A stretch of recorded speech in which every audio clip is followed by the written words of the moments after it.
Evening everyone, welcome back to my channel Popu's happiness.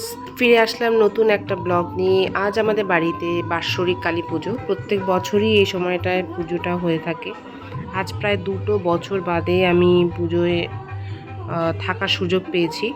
মন্দিরে আমাদের নতুন মায়ের মূর্তি চলে এসেছে, পুরোটাই ডেকোরেশন আমার ভাই নিজে হাতে করেছে। প্যান্ডেল, মন্দির আর গেট, এখানে 6টা স্যান্ডেলিয়ার দিয়ে প্যান্ডেলটা সাজানো হয়েছিল।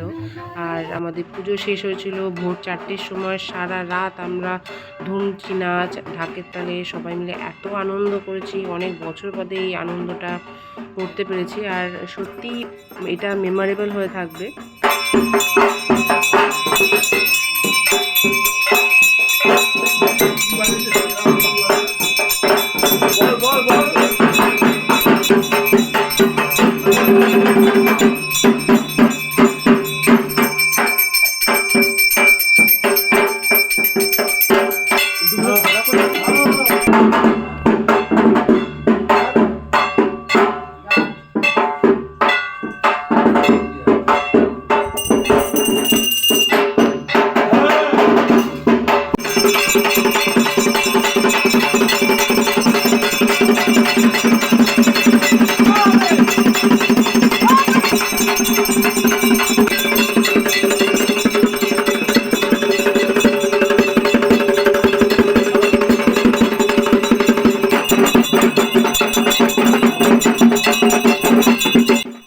এখানে ঠাকুরমশাই ঢাকের তালে তালে নাচছেন, নেচে আরতি করছেন।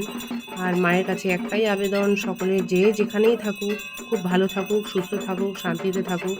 যে যুদ্ধ শুরু হয়েছিল খুব তাড়াতাড়ি এই যুদ্ধের নিষ্পত্তি ঘটুক, কারণ আমাদের মতো নিম্ন মধ্যবিত্ত মানুষদের কাছে তেল, গ্যাস, জল এটা খুবই ইম্পর্টেন্ট।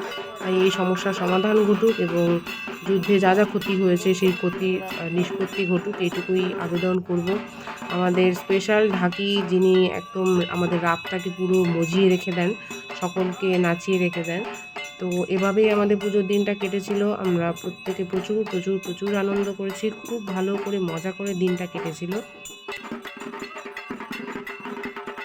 দুপুরে একটা পুজো এবং রাতে কালী পুজো, সারা রাত ধরে সকলেই প্রচণ্ড ক্লান্ত, কিন্তু ক্লান্তর মধ্যেও যেটা উপরি পাওনা সেটা হচ্ছে সকলের উপস্থিতি এবং আনন্দ করা, মজা করা।